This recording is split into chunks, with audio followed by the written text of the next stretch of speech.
எல்லாருக்கும் வணக்கம். எல்லாரும் எப்படி இருக்கிறீங்க? இன்னைக்கு ஒரு மஷ்ரூம் கேஷ்யூ கிரேவி தாங்க பார்க்க போகிறோம். இதில் முந்திரி அரைச்சி ஊற்றி க்ரீமியாக நல்லா குழந்தைங்களுக்கு பிடிச்ச மாதிரி டேஸ்டியாக இருக்கும். வாங்க எப்படி பண்ணலான்னு பார்க்கலாம்.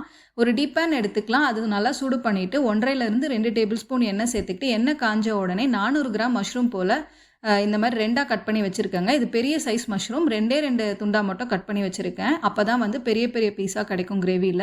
இது ஒரு 10 நிமிஷம் வந்து வதக்கி எடுத்துக்கலாம்.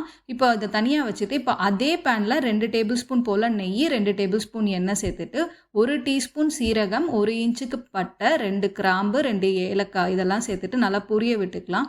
இது பொரிஞ்சு வந்த உடனே நான் இன்றைக்கி 2 வெங்காயத்தை பொடியாக நறுக்கி வச்சுருக்கேன். உங்களுக்கு கிரேவி கொஞ்சம் நிறைய வேணும்னா 3லேருந்து 4 வெங்காயம் கூட சேர்த்துக்கலாங்க.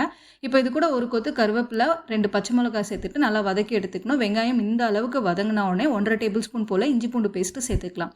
இப்போ இஞ்சி பூண்டு பேஸ்ட்டும் நல்லா பச்சை வாசனை போக வதக்கி எடுத்துக்கிட்ட உடனே மசாலா ஐட்டம்ஸ்லாம் சேர்க்க ஆரம்பிச்சிடலாம். 1/4 டீஸ்பூன் மஞ்சள் பொடி, 1.5 டேபிள் ஸ்பூன் காஷ்மீரி மிளகாய்த்தூள், 1 டீஸ்பூன் போல் தனி மிளகாய்த்தூள், காரமான இருக்க தனி மிளகாய்த்தூள், 2 டீஸ்பூன் தனியாத்தூள் சேர்த்துட்டு ஒரு 2 நிமிஷம் வதக்கி விட்டுட்டு அதுக்கப்புறமா வந்து 3 தக்காளியை அரைச்சி சேர்த்துருக்கேங்க. 2 வெங்காயத்துக்கு 3 தக்காளி இதுதான் அளவு.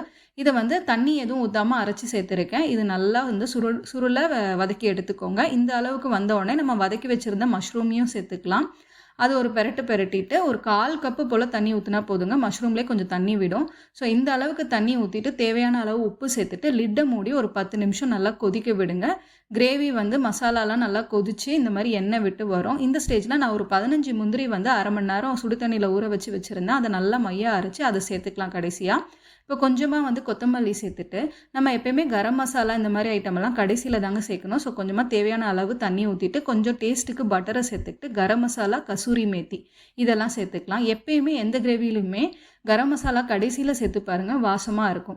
இப்போ முந்திரி கொஞ்சம் வேகணும், ஒரு 10 மினிட்ஸ் ஆகும். அவ்வளோதான், நம்ம கிரேவி ரெடி. 10 மினிட்ஸ்க்கு அப்புறமா கடைசியாக கொஞ்சமாக பெப்பரை மட்டும் க்ரஷ் பண்ணி விட்டுட்டு இந்த கிரேவி சர்வ் பண்ண ஆரம்பிச்சிடலாம். இது குழந்தைங்களுக்கு நான் சொன்ன மாதிரி ரொம்பவே பிடிக்கும். அளவான காரம், க்ரீமியாக இருக்கும். கேஷ்யூஸ் எல்லாம் நம்ம சேர்த்ததுனால நீங்களும் இதை ட்ரை பண்ணி பாருங்கள். சப்பாத்தி, புலாவுக்குலாம் சூப்பராக இருக்கும். தேங்க்ஸ் ஃபார் வாட்சிங் மை வீடியோ. இன்னொரு vlogல பார்க்கலாம். பாய்.